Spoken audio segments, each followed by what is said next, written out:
vay vay hoş aylıkına karanlığı aylığa karab doyulmayat özümüzün gül. Svetem yanıp durttu.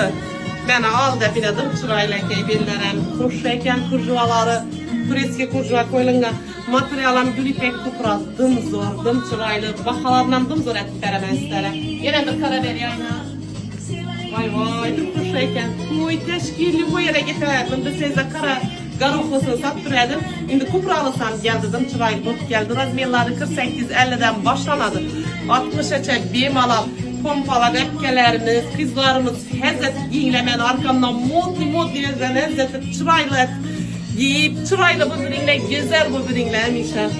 Yürüyeninden sen oyla birime bakalan şeyde bazı etberim eken hiç hoşay modli vezden eklerim ekenden yörenleyle materyala muhafşi bunu Gülipek de kızdıram eken de bu risale keyninde bayıklı kıdılım bir daha dım giyinir paplimden yakşı kaytadım giyinir eken kollarına karama vay vay dım hoş eken. Bakalarına sizlere zor bakat koyup veremem. 350-400 satıladığın göyneklerin nüçet versem eken sizlere. 280 ettiğimde 300 mü?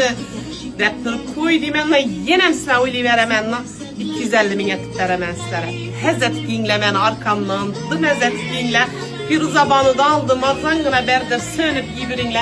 Zelel yok bolsa bolsun sizlere bolsun. Zelal yok bana az kasam saz olsun zatı silah hezzetip köngülleriz yeterli hezzetip söyle birinle 250 binden mutine paplim bektırttım kula mesele gülipek kupralarım yerem preski kurjuvala koyulunga görün aynen tırçırayla hezzetip binle ne hoşray.